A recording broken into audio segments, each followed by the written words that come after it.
Hello, everyone. We have Lucie Dawson joining us today. This evening for me in the UK.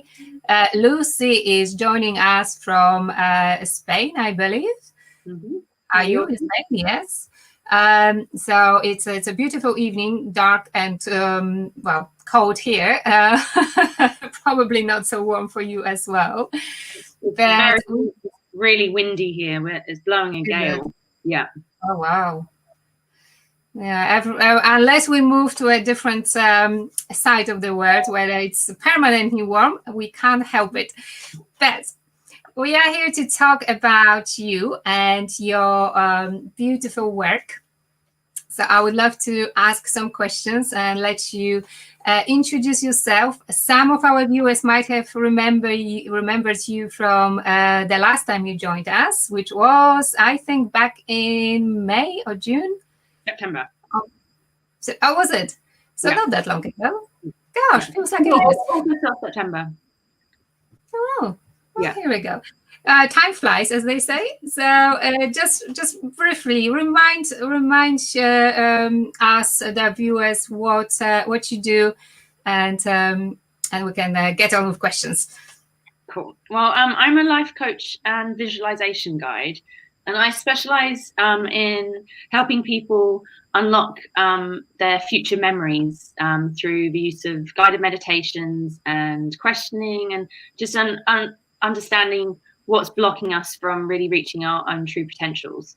And I'm doing this alongside, as well as building another business, which is ultimately an app for visualization, using mental rehearsal as a vehicle to allow yourself to align to your future potential by repetitive action and building a beautiful 2-minute slide, which you basically watch every day to kind of program your subconscious into feeling the emotional response of how it's going to feel before you've actually manifested it in real time. And this is really important in the process of manifestation and the quantum theory of, thoughts attract things.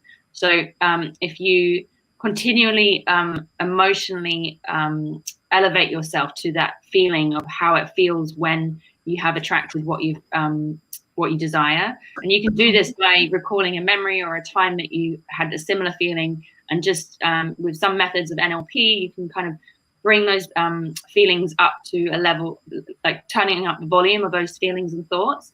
And basically, if you're doing this and watching this, backing up in a visual sense every day by watching your 2-minute moving affirmation movie, you can ultimately manifest on a quicker scale, but also it makes it a far more pleasurable experience because you're really feeling into the emotional signature of your desired outcome every day, which just feels good. Oh, absolutely. And that's what I remember from NLP class, that emotional trigger is the key to any change, any manifestation. So if it's so important, how do you help people to get that themselves into that heightened emotional stage? I mean, as we know, we all have ups and downs, and it's just inevitable. To be in that heightened state is sometimes a challenge. So how can we do that? Well, like anything, it's practice, and it's not something that you can just switch on and off. It's something that, like any kind of practice, you really have to flex that muscle and do it for a prolonged period of time. It doesn't happen overnight. But if after a while you can see the difference, just one difference, it really gives you the confidence to keep going.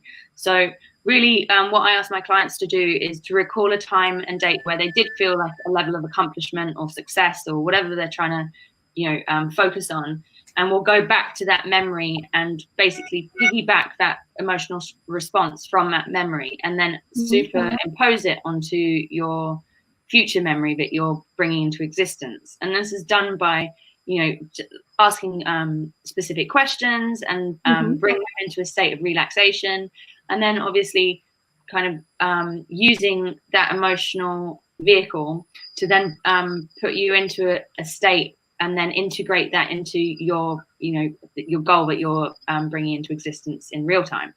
So there's lots of different methods and ways, but I really like to use a mix of journaling, because then you're asking your higher self through written word to really elaborate on, how is it going to feel, what's it going to look like, why do you want to have this come into existence in the first place. And by using journaling as another vehicle to allow yourself to tell yourself and explain why it is so important to you and why you want to manifest this thing in the first place, then it kind of gives an overall more integrated way of approaching it. Yes, well, that sounds very intellectual in a way. Sort of, there is lots of thinking involved in creating that ideal image. But I kind of feel that sometimes even, I don't know if you would agree, but even things like smell can bring, sort of evoke that memory. I mean, I've got certain smells which I know whenever I smell it, I'll be sort of over the moon, because it reminds me of something really. Usually it's holiday, ocean, that sort of thing. Always reminds me of good things, as I love ocean and holiday and beaches. So, so that could that work as well in that sort of instinctive?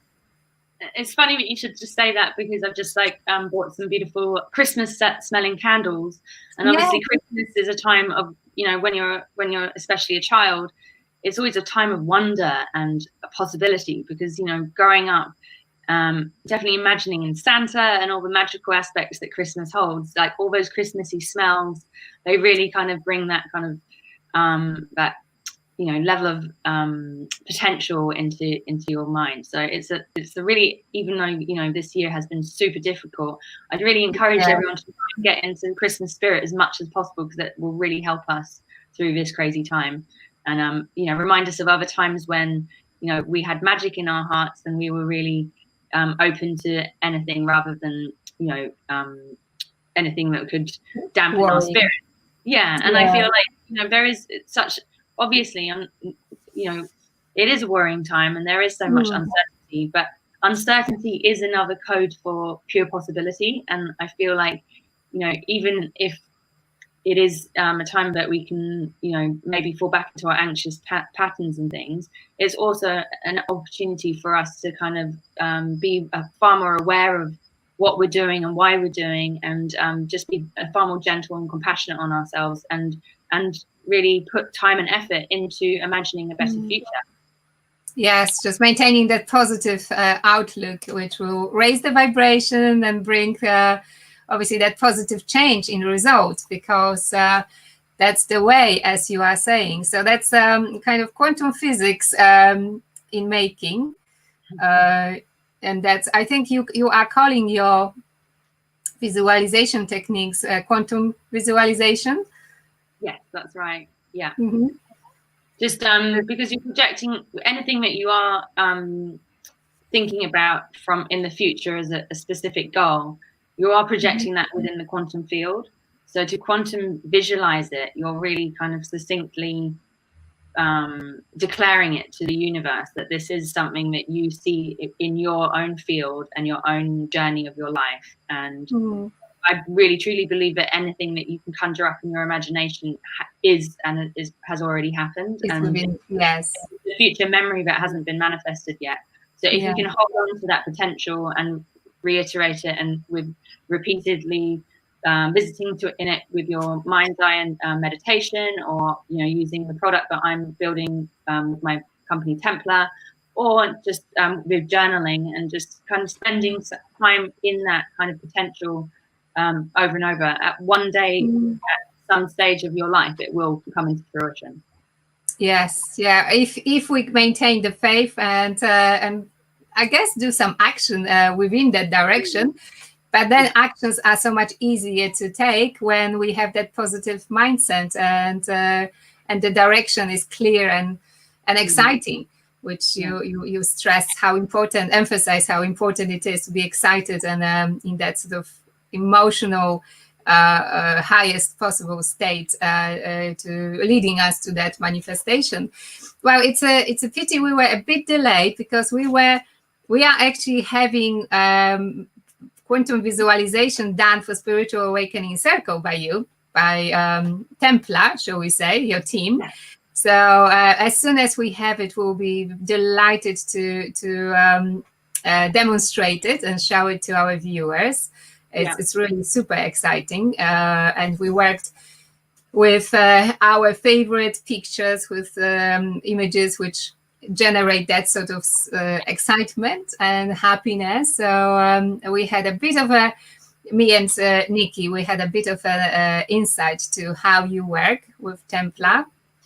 And I know you are there. You are actually operating already, aren't you? Yes, we've got our landing page up. We're looking for investment right now, but really we just want to help people start to use it. And really, I'm in the development stage of just gaining lots of research from our prospective customers. So if anyone wants to go on to www.templar, TEMPLA.app, APP, and they sign up to our newsletter, then we can send them a personalized, what have we got? We've got unconditional love, and then we've got one on conscious abundance. And I would love to share that with anyone that wants to know more or to be able to put this into practice themselves. And then we just want to get as much research and feedback from our lovely users, potential users in the future. Well, we can definitely put a link in the comments under this live. But I'm also curious, and possibly our viewers are curious, what was your journey to take you all the way to Templar? I know you've answered some questions in the Spiritual Awakening series, but let's forget that and let's say what was Lucie's journey all the way from beginning to Templar? I was born in 1984. No, I'm joking. It's been a really long ride, and so many of the pieces and the puzzles. You know, like you go through some crazy things in your life, and then maybe that was the instigator for, you know, asking deeper questions. But I think really the turning point was really probably 2017, where I got super sick. I got a mosquito viral-borne infection called Ross River fever.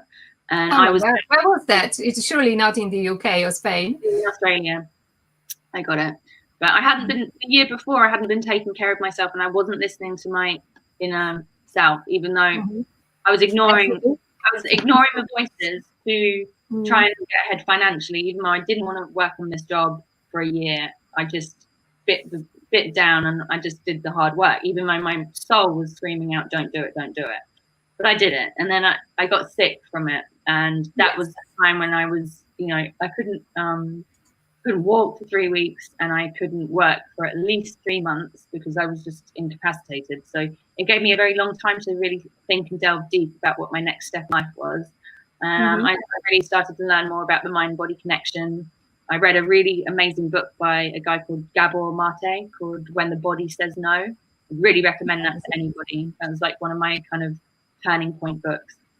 And then I was very called to do the plant medicine ayahuasca. So I went to Peru and really discovered a lot about myself down there. And following that year in 2018, I had an incredible year. And the main message from ayahuasca was that you need to meditate. And so I was a very obedient student, and I really delved into meditation. And then that led me to discover Dr. Joe Dispenza's work. And then I became just such an avid and obsessed, you know, I could tangibly see the results in such a short time that it was like undoubtedly, you know, part of what I was meant to be doing. And through that, I became, you know, really interested in visualization and understanding that I've always had such a vivid imagination from a child. And I've always been a dreamer with my, you know, lucid dreams. I've had prophetic dreams. I've had some kind of psychic abilities in my life too. And it's all kind of being integrated in all these experiences now. And they kind of make sense now that I'm practicing in a wider way. And so, yeah, and then I really came up with the idea of Templar in 2019 in February. And I've been working on that since. So it's been an interesting ride. I'm still definitely in the throng of it. But I feel, you know, I feel like it is paying off from me just listening to my intuition. As crazy as sometimes I'm like, really, I've got to do this now. Well, it's a form of intelligence. It's the source intelligence, isn't it? Yeah. So you're getting direct downloads from, from the right source if you choose to follow. Yeah. But it's, I'm a big fan of meditation, and it sounds like meditation has truly changed your life. So so that's amazing. A good advice for anyone watching us now and on a replay, that meditation is amazing tool, amazing modality in the spiritual growth and development, and then generally in life, isn't it? Yeah, it's like, for me, it's just a relationship to self. And, like at the beginning, it was very difficult to sit with 5 minutes with just myself, listening to my incessant chatter that would not stop. And I had ants in my pants. And I was like, I can't do this. I'm laughing because I had the same beginning. So. And I just want everyone to know that that's absolutely normal. Like, no one else, like, you have to go through that stage. But it's like, it's the same as like going to the gym and doing a boot camp. For the first, first 10 or 15, 20 times, you're going to hate it, and you won't see any benefits from it for a prolonged period of time. And it's really, it's much the same as any type of exercise, or the same as picking up an instrument for the first time. You would never be able to play a tune right off the bat if you picked up a guitar for the first time. And why would you expect yourself to? And I think that many people have a similar view that meditation needs to be you need to be perfect Zen Buddha, like instantaneously, and that's just not the case. And so what my method was, by getting through that, is I would start and do a rampage of appreciation, which has become known by Abraham Hicks. And so I really started just to do a body scan, and I put my timer on for 10 minutes, and I made sure that 10 minutes of the day, even though I wasn't necessarily meditating in the most classical sense, I would be starting from the top of my head and just really just being so grateful for my hair, going through my skin, my eyebrows, my eyes, my nose, my sense of smell, my sight, my hearing, just being so grateful and tuning into that gratitude of like all your senses, and then going down all your body. And then if I'd already gone through all my body and it was already 10 minutes, the bell hadn't gone off for 10 minutes, then I would start, giving thanks to my friends and the weather, and just simple things like, flowers and things that you love the taste of, or anything. And I'd do that for 10 minutes, and that really like changed my frequency. So then I was able to really get down to a meditation practice beyond that. And I feel like if anyone is having challenges at the beginning of their meditation practice, I would really encourage them to do that first and foremost, because that really helped me. This is a great tip, actually, because you've combined gratitude with meditation, and they both are so important, especially at the beginning when we are sort of raising vibration and learning what works, and giving yourself that relatively short space of time is also meaning not setting up expectations too high, because as you said, it's a muscle. It's like with everything, we need to train to get visible results, and also to be able to do more. So that's great. We have a comment from Sherry, who is watching us, and she does say that she loves meditation too. So that's great stuff. We are in a good room. And Lucie, I also seem to know that you have another gift, another talent, and that is you are an award-winning vegan chef. So, can you tell us more about it? Because this is fascinating, and I know you are amazing. So let us know a bit more. So I left school when I was 16 in England, and I didn't know what I wanted to do for a long while. So I ended up working. I left England when I was 19 and ended up working on private yachts as a chef. And then that led me to travel the world. I went to many different places, working, on these beautiful private yachts. And I think it was around 2017 when I began to become far more conscious, and I started to really want to delve deeper into like not cooking so much meat and fish, and really like focusing on vegan and vegetarian food. And so that's really like a part of me that, even though I love to do it and I love to cook for my friends and family, I am definitely transitioning into more like life coaching ways. But if you any retreat that I'll ever do, I promise you the food will be top notch, because yeah, I absolutely love food. And, oh my gosh, you need to absolutely join us at Abruzzo Borgo. yeah. Yes, and we know you are paying great attention to food and where it comes from, and now obviously you are going for the vegan diet. Are you vegan yourself? I guess that's an obvious question, or not? I did vegan for a whole year, and then I understood, like I really don't like to put too many restrictions on things, because I feel like your body, like I just listen to my body. So at home I eat a predominantly vegan diet. I've never had a meat product in my house here since I've moved in, but then again, when I go out for dinner, I might have fish once or twice, you know, and like I really just do it how I feel on the day, and I'm very like observant of where wherever I'm going to eat these things, of where it's coming from. So it's of high quality, and I think that that's something, you know, it's going to be very difficult for many of us who grew up with meat and fish as a generation to let that go completely. But I do believe, like, slowly, like the next generations and the generations beyond will just naturally have less of these products in their diets.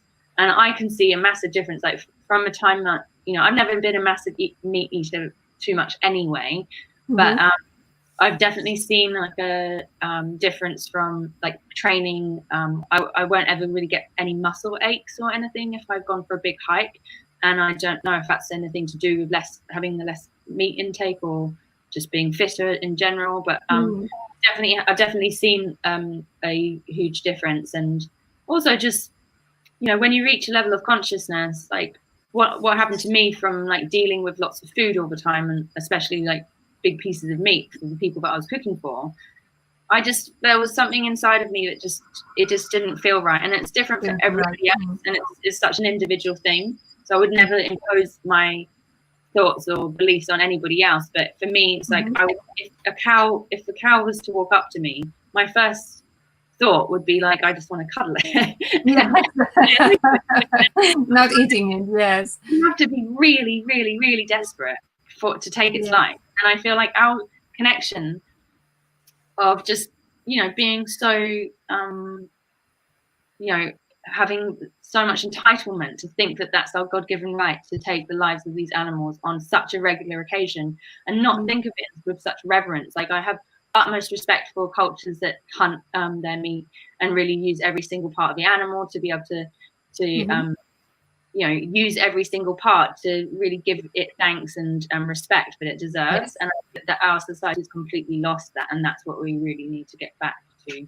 Yes, over processing and overdoing it and over wasting. I guess that's where we are in the Western culture. But it's interesting. We mentioned that sort of level of consciousness, and I certainly started going the vegetarian, not vegan, but vegetarian path when since my spiritual awakening. So I kind of linked the two together.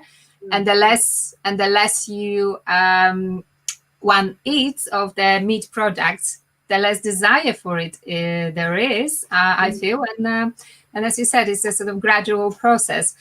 But it's for everyone to choose what their body requires, and also I guess it's the sort of DNA and the tradition we've been brought up with. I mean, I come from Poland, so we hardly had any vegetarian people when I was being brought up. But when you go to Poland these days, it's full of wonderful, super yummy vegan options available, and it's just a sign of change, I guess. But let me just say, we've got Rohit who says hi, and he also stopped eating meat for months. But he admits that he has urges. Fine, yeah. Which is fine, isn't it? Yeah. I just think, you know, like if you're going to eat meat once a month or once every 2 weeks, then buy some really good quality grass-fed beef or something from a reputable place where you know that the animals had, you know, as much of a life as possible.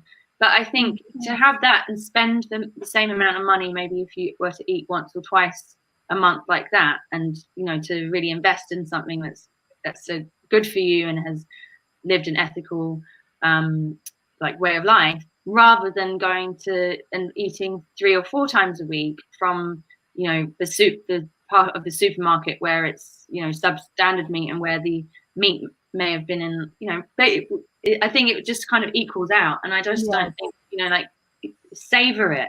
And, you know, like having, if you are to eat meat, then, you know, make a really beautiful meal and like make an occasion out of it. And I think that that's what we used to do hundreds of years ago. And it used to be like Sunday roast, for example. I think that was literally a celebration because they only had meat maybe once a week.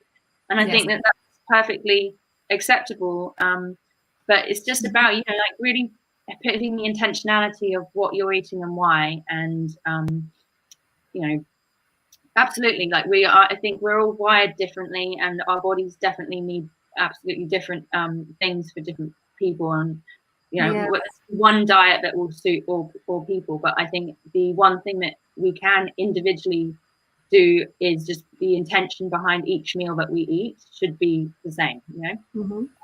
Well, it kind of brings us nicely to that balance of body, mind, soul, where we need to invest in positive thoughts, sort of watch the process, and the same way we should invest in our bodies by choosing the best quality of products. I guess that's how we can sort of link the three together.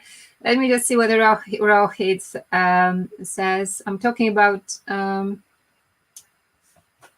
Okay, he's actually wondering if that's to do with the nourishment side. So could be, couldn't it? Sometimes if we are low on iron, or which is pretty much the most common case why people have meat urges, I think.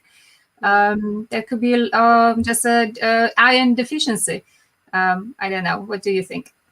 Yeah, it could be, but just that's the other thing about, you know, checking in with your body and growing your intuition muscle, because you're either know, you know, you can get iron in lots of different vegetable ways with, like, you know, with your leafy greens, and you get your protein from beans and legumes and such. But I feel like if you do feel like, you know, once a month you feel like a big steak, even from psychological things, then by all means research it, but ask your body first if you want that and if that is really what you want, because it might be, you know, you could actually source it from something else. So it's about just your relationship with self, and really, you know, meditate on it if you like, because it's all to do with, like, just understanding, yes, that is what my body needs and wants, or actually no, I think I'm just you know, craving this part of this nutrition where you can source it from something else. So it's just really trying to, like, just be very intentional about what our body needs and when. Yes, and what we need generally. And I love that expression, meditate on something. I use it often, and it's just I guess it sort of summarizes everything we need to say. It's meditation is a great tool, and also meditation is your internal intelligence, source of intelligence. And going back to meditation, that's how you came with Templar. So how amazing! And we all can follow our dreams and sort of manifest our dreams using that specific tool. And also with your help and that quantum visualization, which you provide with Templar app. So I think it has been absolutely wonderful to have you on. And we will, as I said, put the link in the comments so people can visit and learn more about Templar. And as soon as we have our own spiritual awakening circle visual video, we'll be very proud to show off, and obviously give the credits to you for absolutely fabulous work. So thank you so much, Lucie. Would you like to say anything else to our viewers? I'd just like to wish everybody a very happy Christmas. I know it's still a few weeks away, but like I said before, get into the Christmas spirit.